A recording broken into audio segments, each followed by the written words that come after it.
지난해 12월 19일 참여연대가 김건희 여사가 청탁금지법과 공무원 행동 강령이 금지하는 금품수수를 했다며 이를 권익위원회에 신고했었습니다. 국민권익위원회는 신고를 받은 지 6개월 만에야 조사도 할 필요가 없다고 하는 자체 종결 결정을 내렸습니다. 핵심 인물에 대한 조사도 없었던 것으로 알고 있는데 1시간 반 만에 표결로 결정될 거였으면 이렇게 오래 걸릴 이유가 있었는지부터 의문입니다.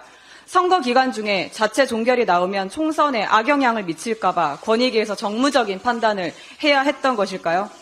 국민권익위원회 홈페이지에는 청탁금지법은 부정청탁, 금품 등 수수 근절을 통해 공직자 등의 공정한 직무 수행을 보장하고 공직사회에 대한 국민의 신뢰를 확보하기 위한 법입니다. 라고 기재되어 있습니다.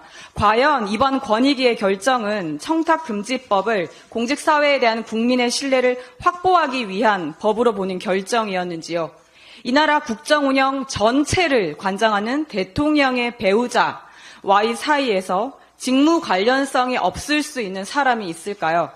무엇보다 어떠한 수사, 조사조차 받지 않도록 하는 것이 방탄이고 대통령과 김건희 여사에 대한 수사, 조사가 없도록 해석하고 결정해버린 권익위가 바로 방탄 권익위입니다. 서민들은 스승의 날 때 선생님께 감사의 마음을 표시하고 싶은데 선생님께 카네이션 한 송이를 드려도 되는지 안 되는지 몰라서 인터넷으로 청탁금지법 내용을 찾습니다. 한 방에 청탁금지법을 우습게 만들어버린 방탄 권익위, 바이바이 플라스틱 백을 하이하이 디올백으로 만든 방탄 권익위, 그 존재의 이유를 다시 생각해 보십시오. 최근 윤석열 정부의 보건복지부 지침은 출산을 앞둔 많은 임산부들에게 큰 충격을 주었습니다.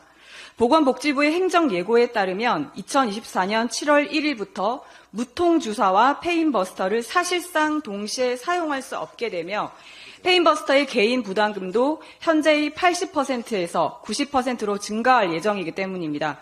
이러한 처분은 단순히 행정적인 결정으로 치부될 수 없는 임산부들의 출산과 직결된 중대한 문제입니다.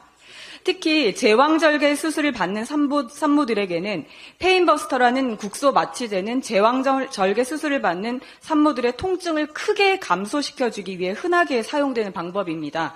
산모 2명 중 1명이 제왕절개를 받고 있는데 이 갑작스러운 행정예고는 이 초저출생 시대에 어렵게 출산 결정을 하고 출산이 임박한 산모들에게 불안과 두려움을 증폭시키고 있습니다.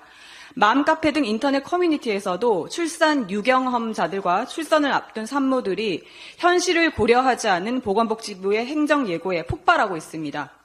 보건복지부는 지난해 11월 한국보건의료연구원이 페인버스터가 충분히 안전성은 갖췄으나 무통주사와 병행 사용 시 통증 감소 효과가 불확실하다. 병행 사용 비권고 판정을 내린 것을 변경 근거로 들었습니다. 그럼에도 논란이 거세지자 변경 확정이 아니며 행정예고 이후 현장 의견을 충분히 반영해 개정할 방침이라고 밝혔습니다. 페인버스터의 안전성이 충분히 검증되었지만 무통주사와 페인버스터 병행 사용이 통증 감소 효과가 불확실하다는 이유가 전부라면 그리고 현장 의견을 반영해서 바꿀 수 있는 정도라면 왜 국민들의 선택권을 굳이 제한하는 정책을 이렇게나 급박하게 진행하려고 했는지 의문입니다. 이번 보건복지부 행정예고는 초저출생 극복을 위한 정책 방향에 역행하고 있습니다. 산모들의 선택권을 보장하고 의료 현장의 현실을 반영한 신중한 정책 결정이 필요합니다.